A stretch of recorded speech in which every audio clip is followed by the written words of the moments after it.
Bonjour à tous, nous sommes la Parashat Pekudei, nous sommes à l'avant-veille de Rosh Chodesh Adar Sheni.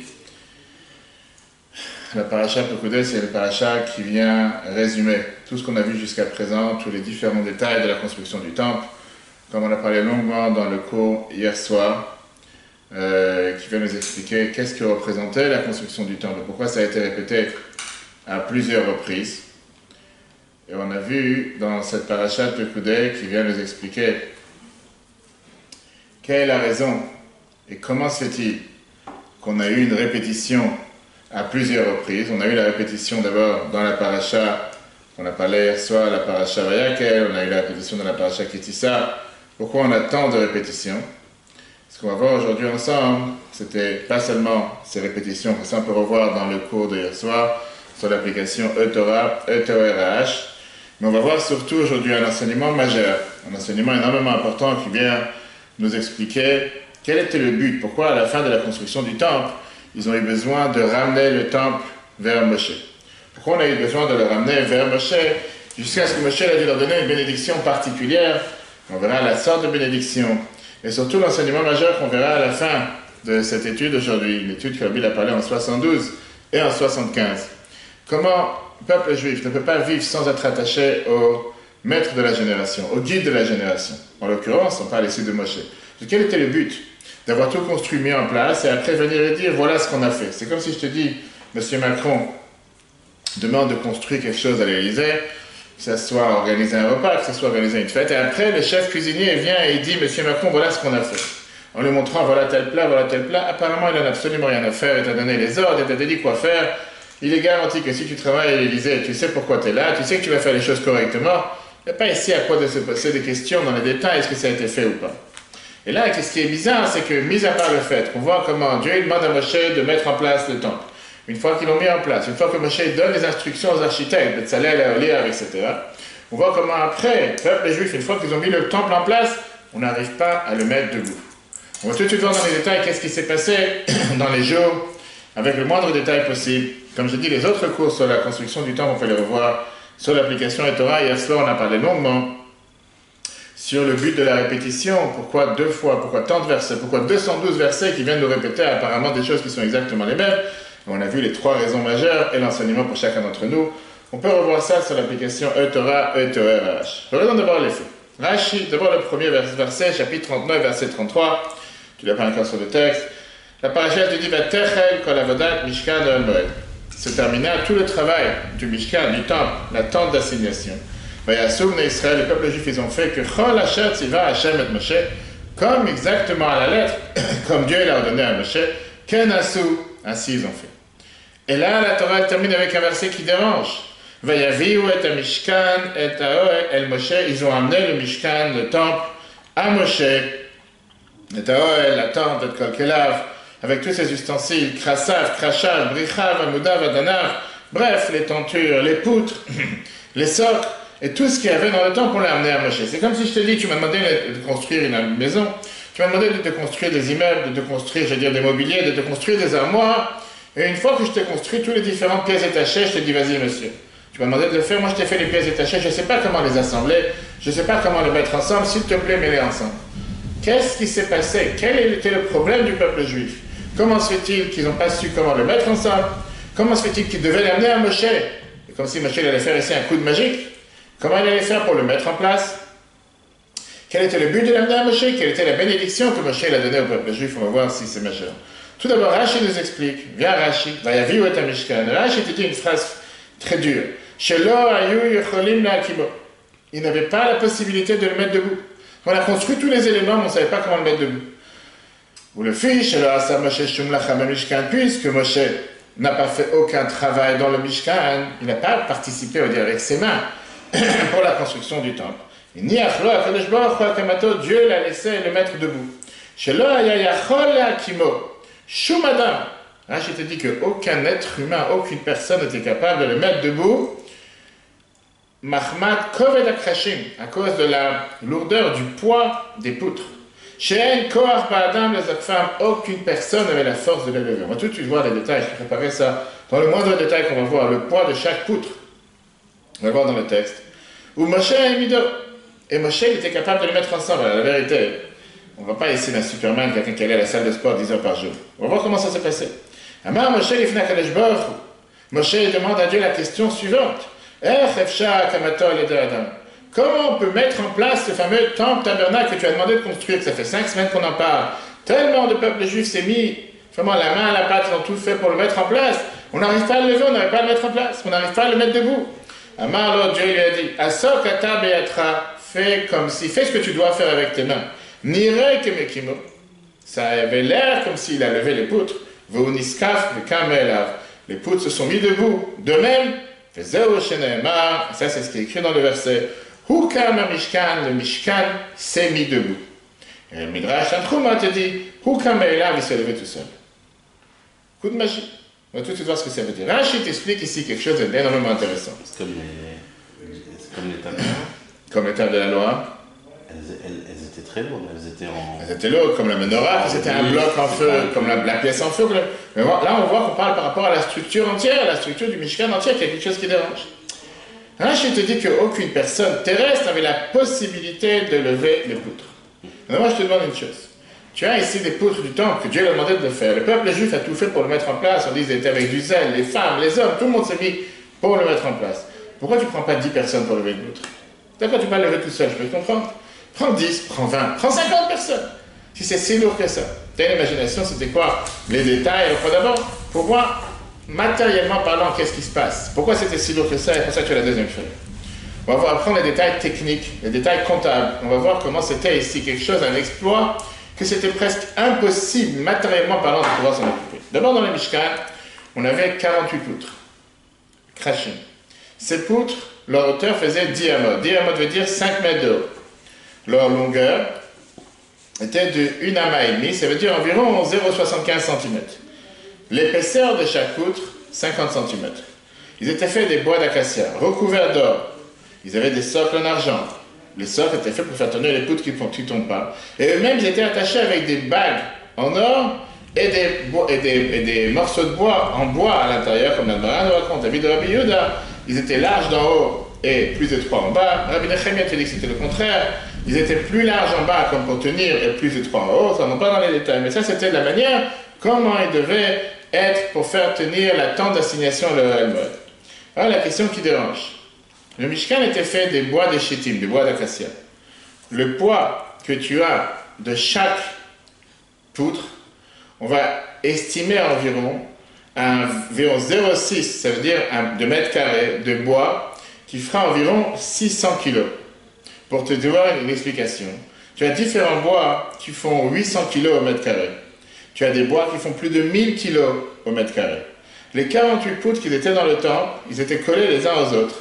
Et c'était fait d'une manière qu'il y avait comme un toit, parce qu'il n'y avait pas de toit, c'était le toit, c'était les tentures qui étaient présentes.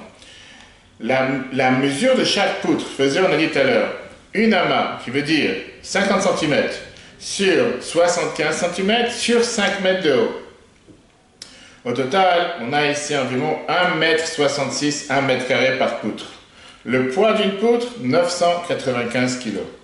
48 poutres, 47 tonnes,8. Je ne sais pas ce que ça veut dire 995 kg. Je ne connais pas un humain sur Terre qui est capable de lever une tonne. Je sais, tu vas à la salle de musculation tous les matins, tu vois des gens qui vont te lever 20 kg, 30 kg, 50 kg, 100 kg. Qui peut lever 995 kg chaque poutre? On te parle ici de 48 poutres. Après, il y a tous les autres détails qui sont avec, parce qu'on verra ça si Dieu veut dans la parasha de Nassau. Comment ils ont fait? Parce qu'on te dit qu'il y avait des jours où ils démontaient et remontaient le Mishkan le même jour. Où on avait ici affaire avec des supermen. On avait ici affaire avec des gens qui étaient énormément puissants, énormément forts, et même ça, je ne crois pas. Qui les démontait? Moshe, on vient de voir le miracle. À chaque fois, Moshe. On va tout de suite voir. Dieu dit à Moshe, donc je te dis, la question qu'on a demandé, de Rachi, on comprend que même si tu mettais 10 personnes ensemble, ça ne marchait pas. Même si tu mettais 100 personnes ensemble, ça ne marchait pas. C'était quelque chose qu'on ne pouvait pas le faire. On ne pouvait pas le mettre debout. D'accord? Dieu dit à Moshe, toi, c'est toi qui vas lever le Mishkan. Et moi, je te dirai comment le faire. C'est ce que la Torah nous dit dans le chapitre 40, 1-2. Vaïdaber Hashem el Moshe est mort. Dieu dit à Moshe, Beyom HaChodesh HaRishon, le premier mois, Bechad LaChodesh, le premier du mois, c'est le premier Nissan. Takim et Mishkan de Moed, tu vas mettre le Mishkan debout, le temple.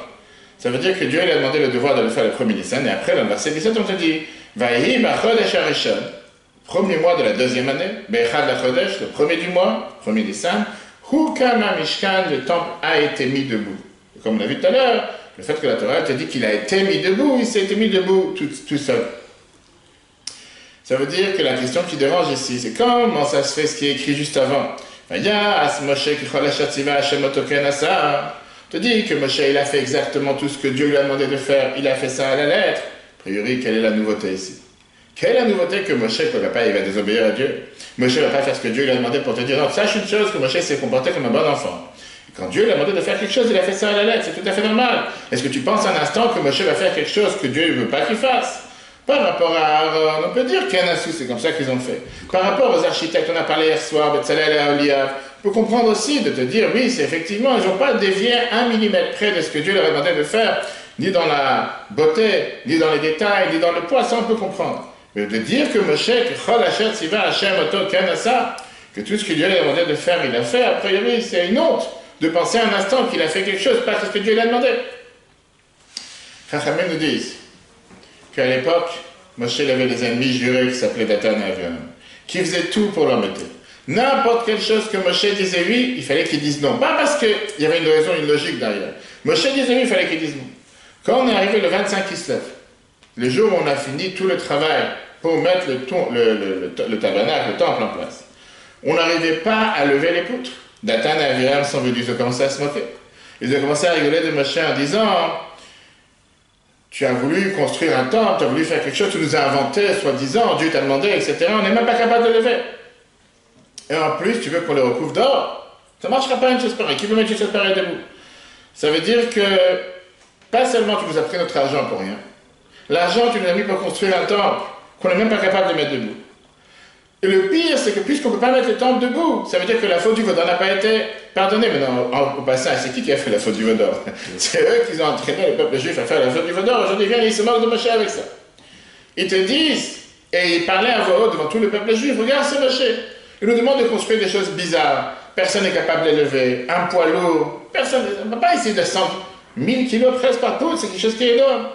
Et comme ça, il parlait contre Moshe et Moshe se tait, ne dit rien. Il écoute les critiques et il dit rien. Arrivent les 7 jours d'inauguration du temple, de Shivat Yemei Miluim. Il y a un débat dans la halakha si ça a commencé le 23 Adar, fini le 1er Nissan. Si c'était du 1er Nissan jusqu'au 8 Nissan, on ne va pas rentrer dans les détails. Dieu dit à Moshe, tu sais quoi?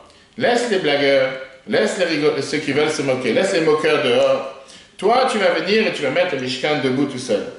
Maintenant, Moshe Rabbeinu s'est posé la question, comment je vais être capable de faire quelque chose alors que tous les plus forts, les plus costauds qu'il y a dans le peuple ne sont pas capables de le faire? Et comme Rachid nous a dit tout à l'heure, Lo haya koach ba'olam le'akimoto. Personne n'avait la force de pouvoir le mettre debout. Mais Moshe, il n'a pas fait ses calculs. Il a fait en application à la lettre ce que Dieu lui a demandé de faire sans réfléchir. Comment je vais le faire? Je ne suis pas capable de pouvoir faire une telle chose. Si Dieu m'ordonne de le faire, je dois le faire. Moshe est parti voir le peuple juif. Laissons les moqueurs de côté. Et il a dit, je vais maintenant mettre le Mishkan debout. Quand Datan et Aviram, ils ont entendu ça, manifestation, les gilets jaunes sont venus, ils ont commencé à enrager, inciter tout le peuple contre Moshe. Comment tu penses que tu vas être capable de faire quelque chose que personne n'est capable de faire? Qu'est-ce qu'il y a? Un Superman, c'est quelque chose qui est bon Dieu sur terre. Et tout le monde s'est réuni. Quand tu commences à dire des choses qui essayent de convaincre les gens, ils se sont posé la question, mais c'est n'importe quoi, c'est pas possible, c'est impossible, impensable un instant que Moshe va faire quelque chose que personne ne peut faire. Vient Moshe et il commence, c'est ça le discours qu'on va s'arrêter aujourd'hui. Il a dit la fameuse phrase que beaucoup de nos frères séfarades ont l'habitude de dire avant chaque mitzvah, V'hi no'am Hashem Elokeinu aleinu, u'ma'aseh yadeinu konana aleinu, u'ma'aseh yadeinu konaneu.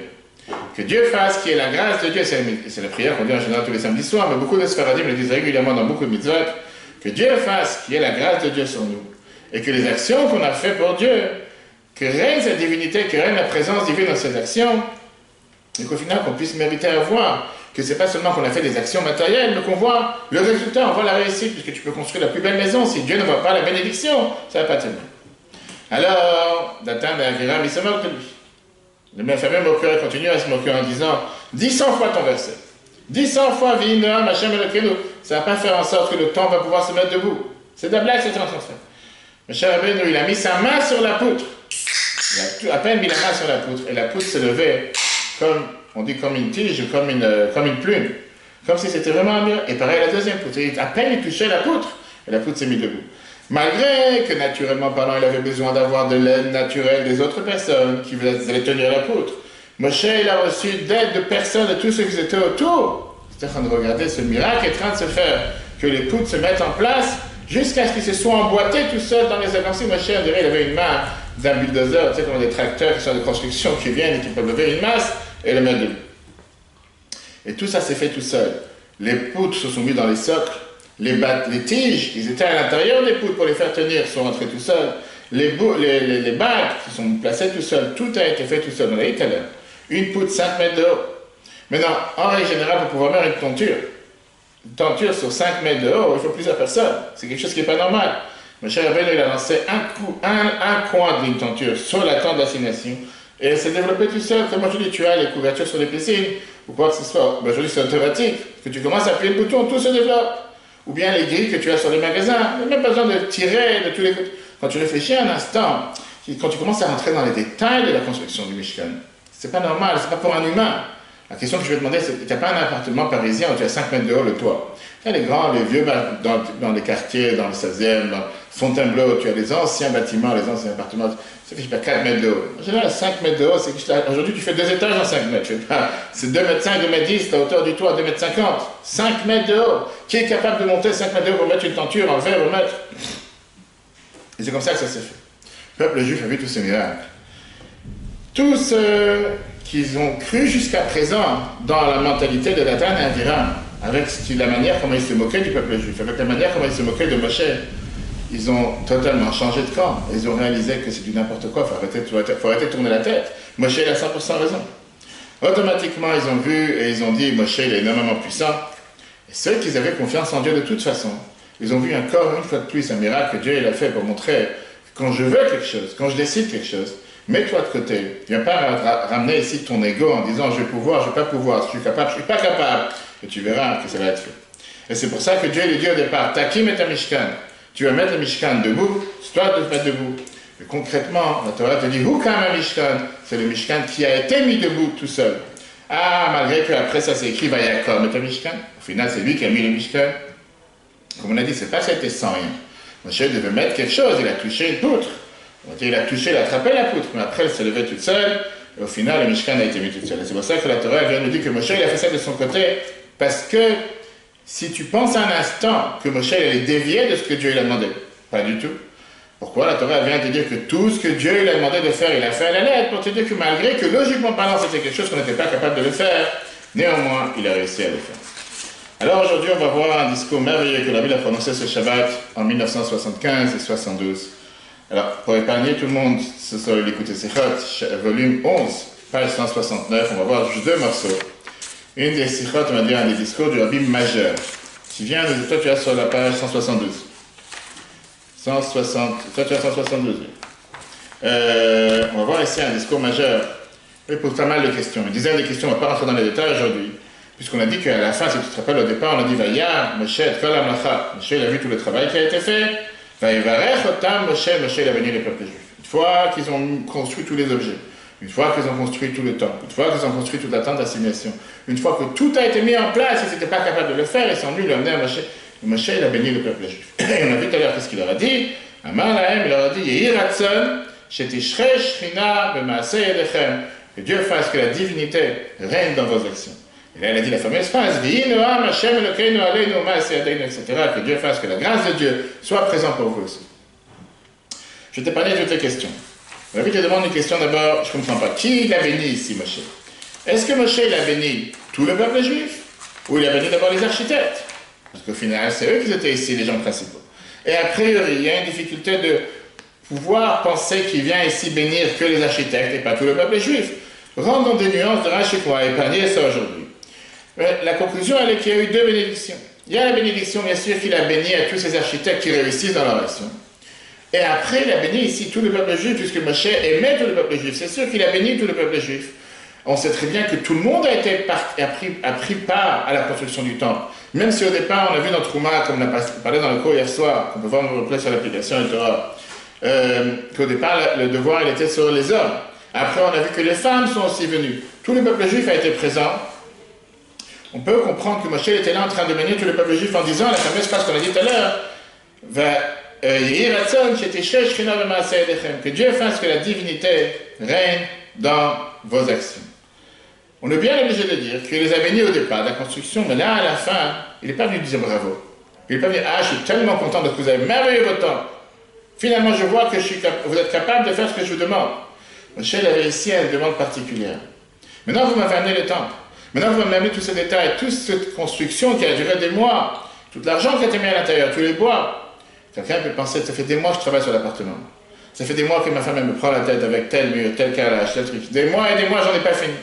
Le jour où tu rentres dans l'appartement, tu te vois, finalement, ça fait 10 mois de travail, ça fait 2 ans de travail, peu importe le temps. Tu peux respirer, tu vois, tu as l'aboutissement de tous les efforts que tu as fait. Moi, je t'ai dit, attendez une seconde. Tout ce que vous avez fait jusqu'à présent, c'est bien beau. Mais s'il n'y a pas la Shrina qui est Shochra B'Maaseh Yedechem, s'il n'y a pas la divinité, s'il n'y a pas la bénédiction, la présence divine dans ce temple, c'est des morceaux de bois. Personne n'est capable de rien faire avec. Je le rappelle, le point important, qu'on va tout de suite voir, qui d'un côté, ça ne te dédouane pas de faire, tu as un devoir de faire au maximum avec tes efforts, tout ce que Dieu t'a demandé, tout ce que Dieu t'a chargé de faire, fais tout ce qui dépend de toi à fond. Mais même si tu as fait à fond, ça ne pourra pas marcher s'il n'y a pas la présence divine. Et comment tu pourras avoir la présence divine seulement si tu l'amènes à Moshe? Comme on a vu tout à l'heure au départ, la Torah te dit Vayasu comme Israël, Hashem et Moshe et Ken. Tout ce que Dieu leur a demandé de faire, ils ont fait. Et après, bizarrement, Vayaviyu et Mishkan et Moshe. Ils amènent le temple à Moshe et ils amènent tous les éléments. Comme si je dis, c'est quelque chose qui n'est pas normal dans la vie de tous les jours. Tu n'as pas un architecte qui te dit, voilà, tu vas demander de construire la maison, voilà les briques, voilà le ciment, voilà les clous, voilà la colle. Vas-y, à toi de jouer. Je t'ai nommé pour faire le travail. Ils auraient dû tout mettre en place. Et ils auraient dû faire une invitation pour, je ne sais pas, comment on appelle ça aujourd'hui, un pot d'ouverture ou quoi que ce soit. Appelez Moshe, viens voir le temple. Là, on a mis la table, là, on a mis le candélabre, là, on a mis l'arche. Rien de tout ça. Ils ont tout amené à Moshe dans tous ces détails. Maintenant, c'est à Moshe de tout faire. Et comme il vient de voir les détails, est-ce que Moshe était capable de le faire ou pas? Regarde dans le 172, majeur, l'enseignement qu'on apprend de ce Rashi qui vient te dire pourquoi ils avaient besoin d'amener ça à Moshe. Pourquoi Moshe leur donne une telle bénédiction, que la Shrina, la divinité, règne parmi vos actions? Et quel enseignement majeur ça a pour nous? 2 enseignements très riches. Gam, la Cheshem d'Israël même, après que le peuple juif, Kimu Kol Tzivu Yashem les mots ils ont amené, ils ont fait toute la volonté de Dieu à la perfection. Quelle perfection? Le Davat, Livam, Shekval Israël, Kol Echad Mishraël, Vechat Mishkan, le fait qu'ils ont donné tout ce qu'ils pouvaient avec leur générosité pour la construction du temple.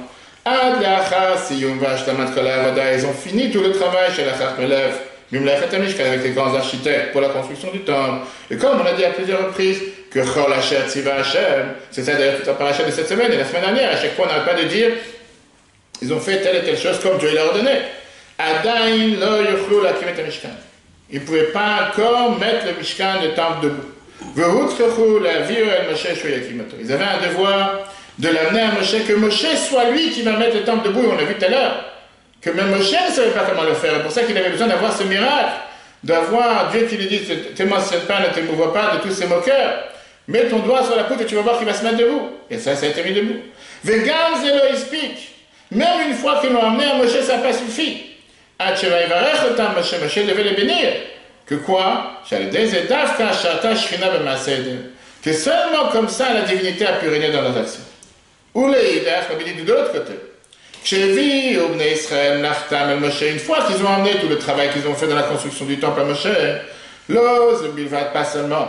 Chez Moshe, Moshe les a bénis, et la ose, mais plus que ça. Moshe Kalal et Tatzmo Iman. On voit que Moshe, avec son humilité, il s'est inclus avec le peuple juif en disant que Dieu fasse que le nom de Dieu règne sur nous, ou Maaseh Yadenu et nos actions. Aïnou chez Moshe, Shitaf et Tatzmo, une claire Israël, Moshe s'est associé avec tout le peuple juif. Ba'avodatam ou Pulatam, même dans leurs actions. Quel enseignement on apprend de ça? On dit c'est la même chose pour le service de Dieu de chacun d'entre nous. Ader Erze, Ba'avodat Kol Echad Ve'echad, c'est la même chose pour chacun d'entre nous. Parfois Dieu te donne une mission, Dieu te donne un travail à faire, même si tu finis ta mission à 100%. Alors tu dois savoir, toi avec tes propres forces tu ne pourras jamais arriver à aboutir à la mission, à réussir ta mission à 100%. Tu peux faire le meilleur de toi-même. Si tu t'appuies seulement sur tes propres forces, tu es mal barré comme on dit. Tu es à l'ouest. Akamat, et là on parle bien sûr de faire un Mishkan, de faire un temple pour Dieu sur terre. Kim tzarich la'avi mlechet avodato le Moshe Rabbeinu. Tu as le devoir d'amener ton travail à Moshe, entre parenthèses, et l'émanation de Moshe qu'il y a dans chaque génération, comme c'est écrit dans Vaïtrana, dans la Zohar. On parle bien sûr dans notre génération de la Bible. Kirakou bekochol, seulement Moshe il a la force, vechoto le pouvoir, le hakim imlechet ne Israël mishkano yitbarach, de faire tenir, de faire monter du travail du peuple juif un temple pour Dieu. Pourquoi? Parce que la Torah te dit. Et Moshe, sa fonction, elle est première. Il est entre Dieu et le peuple juif. C'est l'intermédiaire qui attache les neshamot du peuple juif, les âmes du peuple juif à Dieu qui est dans les cieux. Donc même si Dieu t'a nommé, t'a donné cette mission, va me faire un temple, et tu sais que tu as fait la mission à 100% de la manière comment Dieu t'a demandé, tu sais que tu n'as pas dévié de la route à un instant, tu dois l'amener à Moshe. Tu dois passer par Moshe pour pouvoir la transmettre à Dieu. Tout seul, tu ne pourras pas le faire. Tout seul, c'est impossible que tu pourras réussir. Mais ce n'est pas fini. Même une fois que Moshe a participé, la divinité ne pourra pas régner dans les mains du peuple juif. Jusqu'à ce que Moshe vienne et le bénisse. Et là, tu vas voir, on va dire, cette bombe majeure que l'Abbé t'amène ici. Ce n'est pas ici une invention Lubavitch, une invention chassidique, une invention kabbaliste. C'est écrit dans la Gemara. C'est la Torah elle-même qui te dit qu'un juif, sans être attaché au Moshe de la génération, ne peut pas servir Dieu. Regarde ici le texte. Tu as des mots simples. Kol echad ve'echad m'Israël, chaque juif, im kol ma'alotav, avec toutes ses qualités, ve'avodato et son service de Dieu. Alav liot davuk ve'kashur, le pasoucha de Moshe doit être attaché et rattaché à l'émanation de Moshe le Rabbi, le maître du peuple juif, chez Aliado, qu'à travers lui, Dafka, ou Mitkacher et Machem Elokav. Seulement par lui, il peut s'attacher avec Dieu. C'est écrit clairement en Bénigla de Torah, dans Bénigla, dans la partie des volets de la Torah, dans le Mechilta, sur le verset qu'on dit tous les Shabbats et tous les jours dans la Shira, Vaya Aminu Bachem ou Moshe, de la Paracha Beshalach, que le peuple juif a eu confiance dans Dieu et dans Moshe, son serviteur. Le Mechilta te dit la phrase suivante, Kol mi shema amin be Moshe avdo, arezek eilu mamin Bachem. Celui qui a confiance en Moshe, son serviteur, c'est considéré comme s'il a confiance en Dieu. Mais plus que ça, la Torah te dit que Kol inyanav shel kol echad vechad m'Israël, tous les sujets de chacun du peuple juif, en begashmiut, soit matériellement, ve'en beruchaniut, soit spirituellement, tluyin en banassi, dépendent du chef de la génération, du maître de la génération. Vegam ze'enu inyan hane'emar rak bekabbalah v'chassidut. C'est pas quelque chose qui est écrit seulement dans la Kabbale et dans la Chassidut. Et la Mefourash Migmara, la Mara, Bababatra, page 116a, te dit la phrase suivante. Mishesh lo cholev beto, celui qui a un malade chez lui à la maison. Yelech etzel chacham ve'yvakesh alav rachamim. Il a le devoir d'aller chez un chacham, c'est pas un chacham, un rabbin de quartier. On va tout de suite voir c'est quoi sa qualité. Et demander pitié sur son malade. Ça veut dire quoi? On ne parle pas maintenant seulement d'un malade matériel. On dit, et ce malade, soit dans son corps, soit dans son âme,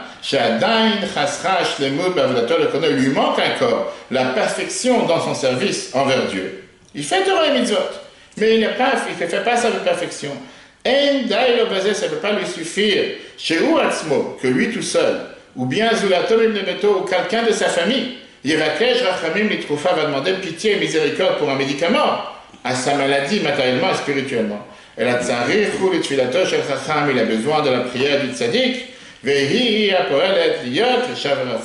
et c'est elle qui va pouvoir entraîner le fait qu'il va pouvoir guérir. Donc si quelqu'un il pense un instant, moi je prie à Dieu tous les 3 fois par jour, Raphaël ou Hachem Vénérafé, je me donne à Dieu de me guérir. Moi j'ai un contact direct, pas besoin de passer par Wi-Fi, pas besoin de connexion à Internet, pas besoin de connexion par un autre. Moi je parle avec Dieu, on est amis, on est copains, je suis son fils, c'est mon père, c'est ce qu'on dit dans la Tfila tous les jours, je m'en sors avec lui directement. La Bible te dit c'est faux, tu ne pourras pas réussir. La Gemara te dit, tu es obligé de passer par ce chacham, par ce maître, par ce sage, que lui demande pitié pour toi. Tu vas dire, mais qu'est-ce que j'en ai à faire? Pourquoi passer par un intermédiaire si je suis passé en direct? Comme la Bible te dit, parce que la Torah elle-même te décrit que le rôle de Moshe, on l'a vu dans la page précédente, Omed ben Hashem ben Echem, il est quelqu'un qui se tient entre Dieu et vous. Pourquoi? Pas pour faire une séparation entre Dieu et vous, pour l'attacher, le peuple juif et Dieu. C'était tout le rôle de Moshe. Alors maintenant, il y a la question qui dérange. C'est qui ce chacham? Peut-être c'est toi, peut-être c'est moi. Qui c'est ce chacham? Il y a aujourd'hui beaucoup de gens qui s'appellent chacham. C'est que la Torah te dit, il faut aller voir un chacham. La Torah te dit, quel chacham? Il y a 2 conditions. 2 conditions pour savoir qui tu dois aller voir. Chacham, d'abord on sait très bien ce qu'on a dit. Ezeu Chacham, Aroet Anola, l'Agmara, Tamid, page 32. Tu dis qu'un Chacham c'est celui qui voit l'avenir. Viens la Noire Zaken et t'explique. Sheroet Advar Hashem, il voit la parole de Dieu. Shemolid ou Ma'ave Kol Nivraim Bechava Gabriel. Il est capable de voir cette parole de Dieu qui est claire et qui fait créer toutes les créatures à chaque instant. Qu'est-ce que ça veut dire? Puisqu'il est capable de détecter, de voir la parole de Dieu qui est à l'intérieur de chaque chose, pas sa chose comme elle est à l'apparence grossière, il ne voit pas la chose à l'apparence matérielle, et donc, comment il a ce pouvoir? Quelle chance il a? Il peut détecter la maladie à sa source réelle.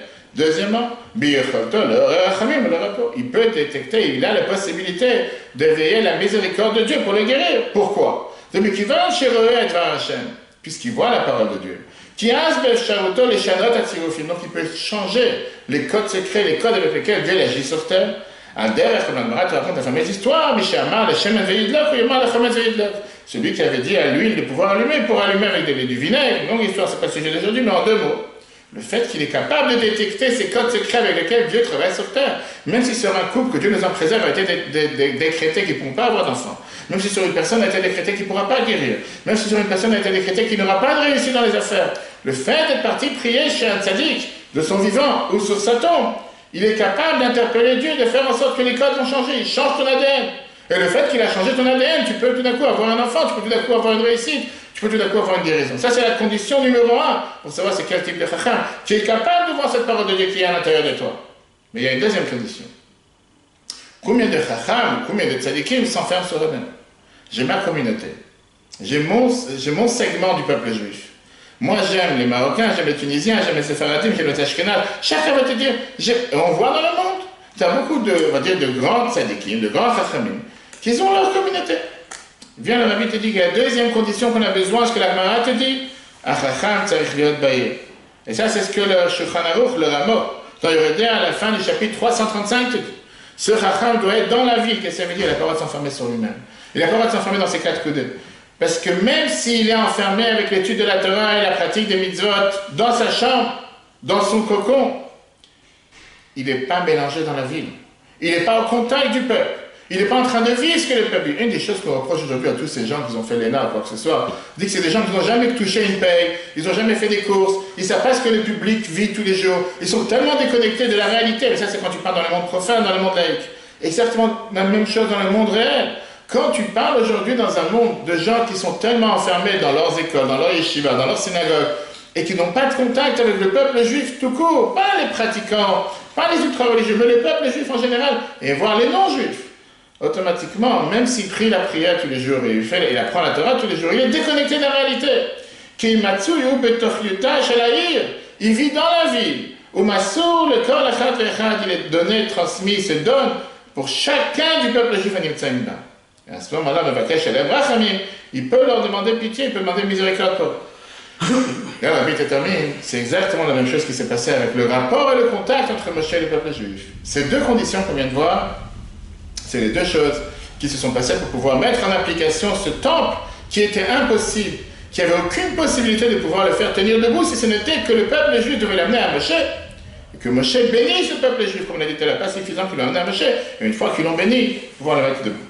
Premièrement,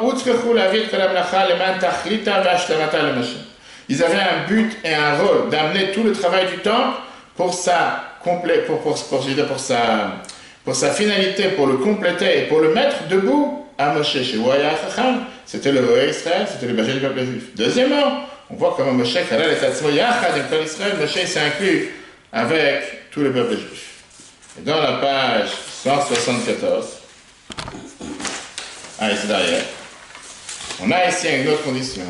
La dernière condition, elle est que si tu penses maintenant faire l'inverse, puisque de toute façon c'est Moshe qui fait tout, puisque c'est lui qui va mettre le temple debout, puisque c'est lui qui bénit, c'est quoi?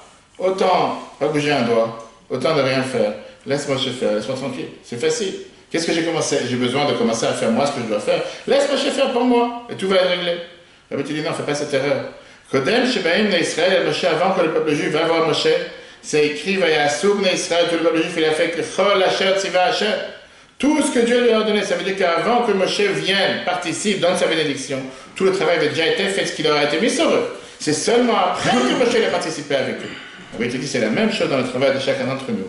Pour pouvoir mériter à avoir la participation, le partenariat de Moshe de chaque génération et la bénédiction, Zoché à Adam, un homme peut mériter seulement quand son travail est que quand il fait tout ce qui dépend de lui, de toutes ses forces et de toutes ses capacités. À ce moment-là, comme on dit pour les affaires, Dieu va te bénir dans tout ce que tu fais, pas en restant au lit et disant je vais prier 3 fois par jour, tu vas envoyer la parnasse. Non, bouge-toi, agis, fais quelque chose. Et Dieu va te bénir dans ce que tu fais. À ce moment-là, la refoua du chacham, on dit que la guérison du chacham, elle vient avec le malade, quand le malade il fait aussi tout ce qu'il faut naturellement faire d'après la Torah. Aller voir un docteur, aller voir un médecin, aller voir un dentiste, peu importe, faire ce que tu dois faire naturellement parlant. À ce moment-là, Dieu t'envoie aussi la bénédiction à travers Moshe. Mais quand il y a un manque dans le travail du peuple juif pour la confection du temple, quand on a dit qu'il y a des gens on a vu ça dans la vidéo d'ailleurs, qu'il y a des gens que dès qu'ils ont un malheur, ils savent l'adresse où demander pour que quelqu'un vienne les aider. Mais dès qu'il y a une bonne nouvelle, vous n'en connaissez pas au courant. De l'autre côté, quand on te donne une mission, là, il te dit par exemple pour aller propager le judaïsme, tu trouves mille et une excuses pour dire j'ai pas la force, c'est pas mon terrain, je peux pas le faire, j'ai pas le temps, je suis fatigué. Mais par contre, dès qu'ils ont un problème, ils viennent tout de suite demander qu'ils veulent avoir un miracle.